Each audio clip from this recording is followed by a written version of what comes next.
Isang mapagpala at mabiyayang araw po sa ating lahat. Welcome back po dito sa ating YouTube channel at Facebook page. Ako po ang inyong lingkod, Tagapanood TV. Ngayong araw, ating bigyan ng komento, reaction, opinion ng balitang Senator Bongo. Ibinahagi ang larawan nila ni Bea Alonzo at ni Vincent Co. At ang video na to ay hatid sa atin ni Showbiz Trend Update. Nasa description po yung link ng kanyang channel. Bisitahin po at pakisubscribe na rin. At syempre, huwag niyo rin pong kalimutan na mag-subscribe dito sa ating channel at hit ang notification bell para lagi kang ma-update pag may mga bago tayong video. Kaya naman, huwag na natin patagalin to. Simulan na po natin ang ating reaction video sa araw na to, mga tagapanood. Let's do this! Welcome back sa aking channel. Senator Bongo ibinahagi ang larawan ni Bea Alonzo at Vincent Co nang makausap niya ito sa video call at nang magpaabot sa kanya ito ng pagbati sa kanyang kaarawan. Bea at Vincent nilantad na ang relasyon sa publiko. Panuurin at pakinggan ang buong detalye.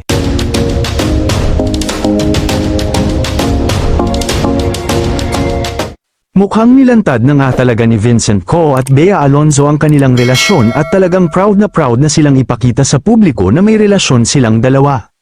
Dahil muling nag-viral ang kanilang larawan na magkasama habang kausap sa video call ang senador na si Bongo, nagpaabot kasi sila ng pagbati sa kaarawan ng senador. Lubos naman ang pasasalamat ni Senador Bongo sa pagbati sa kanya ng dalawa na si Bea at Vincent. At sa latest Facebook post nga ni Go nitong Sabado June 14, ay makikitang magkakasama silang tatlo sa isang larawan, dahil nagkita rin pala silang tatlo, matapos magpaabot ng pagbati ni Bea at Vincent sa kanya. Caption pa sa post ng senador, "Maraming salamat, Idol Vincent Co at Bea Alonzo sa pagbati sa aking kaarawan." Dagdag pa niya, "Maraming salamat rin sa lahat ng ating mga kababayang Pilipinong bumati, mahal na mahal ko kayong lahat." Hindi naman ito ang unang pagkakataon na nakitang magkasama si Bea at Vincent, dahil makailang beses na rin silang nakitang magkasama, pero ito rin ang isa sa magpapatunay na may relasyon na sila. Ayon pa sa mga ulat, ay madalas na rin daw na nakikitang magkasama ang dalawa.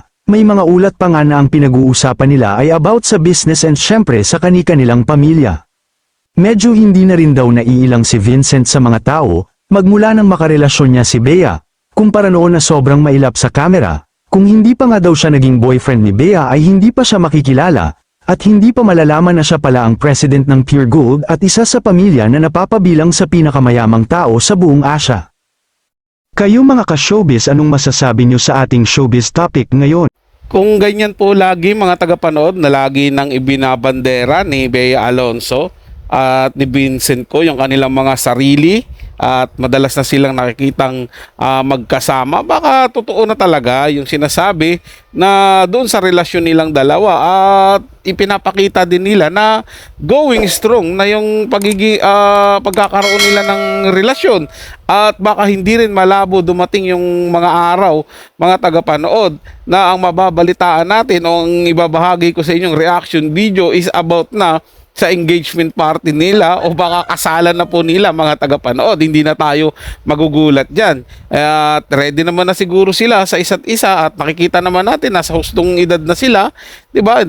Kahit pala hindi natin makita, mga tagapanood, no, ay halatado naman talaga sa kanilang mga itsura na ready na at pwede na talagang mag-settle down, lumagay sa tahimik, bumuo ng sarili nilang pamilya. Panahon na rin siguro para buhay mag-asawa na lang naman ang pagtuunan ng pansin ni Bea Alonzo at nitong ni Vincent Co.